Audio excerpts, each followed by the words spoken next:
Rubbing two iron pieces together for an extended duration leads to the eventual emergence of sparks, setting the stage for sparks to evolve into a fire. This, more or less, offers the optimal approach to depict the occurrences witnessed during the entirety of the Dallas Cowboys 2023 training camp. Over nearly 4 weeks, the offense and defense encountered an accumulation of substantial tension.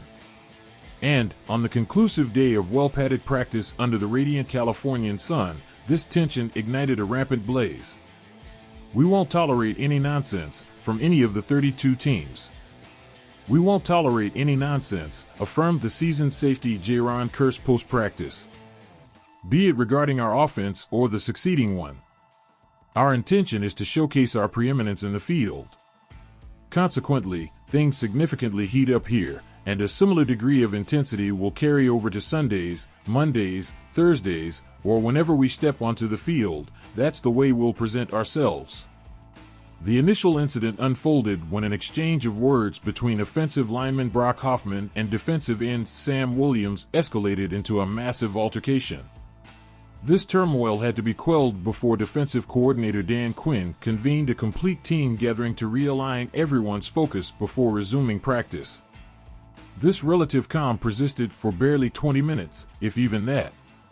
Shortly after the initial disturbance, two-time All-Pro linebacker Micah Parsons confronted Pro Bowl center Tyler Biadasz.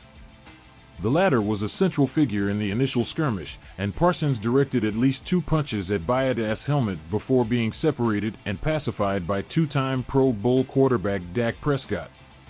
For Prescott, this is precisely the type of intensity he demands from the Cowboys' offense on a consistent basis.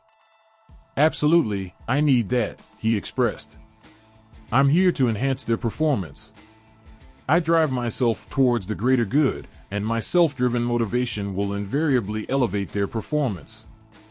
I don't care who I'm facing.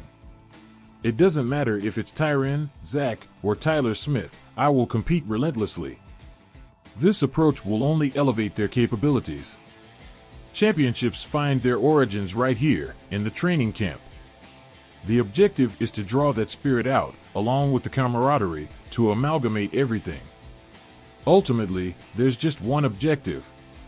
By the way, Parsons assures that his hands are in perfect condition, in case there was any curiosity. The aforementioned objective for the Cowboys is to finally overcome obstacles and reach the Super Bowl in the upcoming season.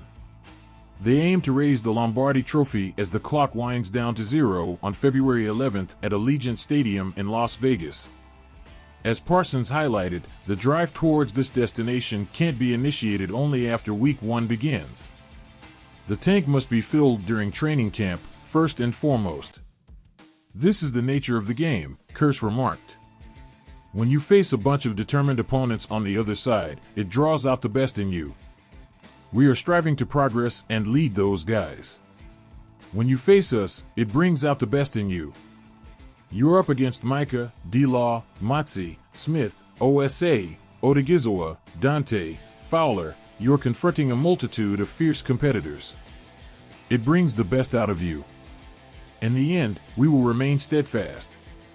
The team is now gearing up to depart and confront the Seattle Seahawks on Saturday.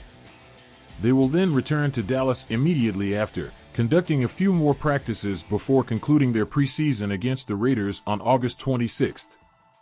Needless to say, they are concluding their time in Oxnard with a significant impact this year. "It's the final day of camp, my friend," Parsons expressed. "You must exert everything you've got. That's what this is all about. I informed the guys before we took the field that this equates to our Super Bowl moment.